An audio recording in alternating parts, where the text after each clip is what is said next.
अस्सलाम वालेकुम। कैसे हैं आप सब लोग? उम्मीद है कि खैरियत से होंगे। ईरान में ये कोशिश की गई कि रजीम चेंज किया जाए, लेकिन रजीम चेंज हुआ नहीं और ईरान ने जो जवाब तमाम क़ुव्वतों को दिया वो बहुत हैरान कुन था। जिस तरह से उन्होंने अपना दिफा किया, ये भी दुनिया के लिए एक नई चीज़ थी, वरना आम तौर पे हम इस्लामी ममालिक में ये देखते हैं कि डिक्टेटरशिप है, बादशाहत है, तो बहुत ईज़िली जो है वो इक़्तिदार उन लोगों के पास चला जाता है जो ताकतों के मंजूर नज़र होते हैं। लेकिन ईरान में इस बार जो हुआ, उसने एक मुस्लिम उम्मा में नई रिवायत रखी है कि नहीं भी कहा जा सकता है या फिर मुकाबला भी किया जा सकता है। इस दौरान एक शख्सियत जो हैं वो सामने आते हैं टीवी चैनल्स पे, जो ये कहते हैं कि ईरान का बादशाह मैं हूँ और मेरा ये राइटफुल हक है कि मैं यहाँ पर जो है हुक्मरानी करूँ। ये साहब कौन हैं? इसके बताने से पहले कुछ इनके ख़ानदान के बारे में जान लेते हैं। इस्लामी इनकलाब आने से पहले ईरान में बादशाहत थी और ईरान के आखिरी जो बादशाह थे उनका नाम शाह मोहम्मद रज़ा पहलवी था और उन्हें 3 शादियां की और जो तीसरी शादी उन्होंने मलका फ़रादीबा से की, उससे उनकी औलाद हुई। मैं चूँकि काफ़ी स्टाइल स्टेटमेंट ज्वेलरी चीज़ों के बारे में पढ़ती हूँ, तो मैंने ये देखा कि मलका फ़रादीबा को शाह ईरान ने कार्टियर की ज्वेलरी शादी के ऊपर तोहफे में दी थी और जो उनका ताज था बहुत से हीरो से मुज़य्यन था और उसकी कीमत जो है वो करोड़ों में थी। इस हवाले से पढ़ते पढ़ते मैंने इस ख़ानदान के बारे में पढ़ना शुरू किया, तो मैंने सोचा कि आपको भी थोड़ा सा ये बताया जाए कि जिस वक्त वहाँ पर इस्लामी इनकलाब आया तो उससे पहले वहाँ पे हुक्मरानी करने वाला शाही ख़ानदान जो है वो कैसा था। इसको मुकम्मल तौर पर जो है वो मगरबी ताकतों का आशीर्वाद हासिल था, बल्कि यहाँ तक कि इन्हीं ताकतों की वजह से ईरान ने अपना एटमी प्रोग्राम भी शुरू कर दिया था। ये प्रोग्राम खालिस्तान जो है वो उन चीज़ों के लिए था जिन्हें हम कहते हैं कि ये तवानाई का इस्तेमाल ऐसी चीज़ों में किया जाए जो कि हेल्थ हो, एग्रीकल्चर हो, अद्वियात हो, इलाज हो, उसमें जो इस्तेमाल है।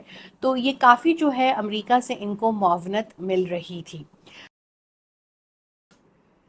जब शाह ईरान ने मलिका फ़रादीबा से शादी की तो उनके 5 बच्चे हुए, जिसमें वली अहद जो हैं वो Reza Pahlavi, Shahnaz Pahlavi, Farahnaz Pahlavi, Ali Reza Pahlavi और लैला पहलवी शामिल हैं।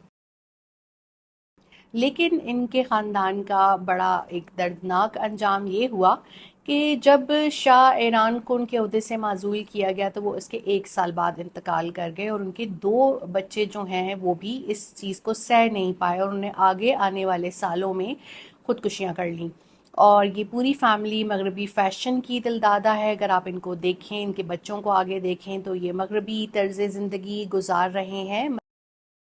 का फ़रादीबा तकरीबन 80 साल से ज़ायद उनकी उम्र है, वो अभी भी जो है मुख्तलिफ कामों में हिस्सा ले रही होती हैं। अब हम बात करते हैं कुछ रज़ा पहलवी के हवाले से, जिन्हें आपने मौजूदा तमाम सूरत हाल पे टीवी पे देखा होगा। 1960 में ये पैदा हुए और ये ईरान के आखिरी बादशाह के जो हैं वो बेटे हैं और ये ख़ुद को ये कहते हैं कि इनका जो है वो इक़्तिदार पे हक़ है और ये बड़े होपफुल हो रहे थे कि अभी अगर रजीम चेंज हो गया तो ये जो है वो तमाम मामलात को संभालेंगे और इक़्तिदार इनको मिल जाएगा। लेकिन ऐसा हुआ नहीं। ईरानी अवाम जो हैं वो अपनी जो है वो सुप्रीम लीडर के साथ, अपनी अफवाज के साथ खड़े रहे और उन्होंने जो जारियत थी इसका भरपूर मुकाबला किया। इस वक्त रज़ा पहलवी सो कॉल्ड डेमोक्रेसी के पोस्टर बॉय बने हुए हैं। इनको बहुत ज़्यादा जो है वो इंटरनेशनल मदद हासिल है और ये ईरान में रजीम चेंज के ख्वाहां भी हैं। ख़ास तौर पर इसराइल की इन्हें अच्छी खासी सपोर्ट हासिल है। जब इनके फाइनेंसेस के ऊपर इनसे सवाल किया गया कि काम तो कुछ नहीं करते, कमाते भी कुछ नहीं और इतनी लेविश ज़िंदगी कैसे गुजार रहे हैं, तो कहा कि मुझे मेरे दोस्त और फैमिली सपोर्ट करती है। और ये बड़ी एक स्ट्रेंज चीज़ होती है कि अगर एक शख्स अपने आप को लीडर कहलाता हो और उसके फाइनेंसेस ही क्लियर ना हो, तो ये चीज़ एक बहुत ज़्यादा अलार्मिंग है। खैर, इन्होंने काफ़ी कोशिश की इस दौरान कि जब इज़राइल ने ईरान पर हमला किया कि ये अहमियत इख्तियार कर जाएँ और तमाम जो हैं वो नेगोशिएशंस, बातचीत इन्हें की साथ की जाए और प्लेट में रख के इन्हें ईरान पेश कर दिया जाए, लेकिन ईरान के अवाम ने इस चीज़ को नाकाम कर दिया।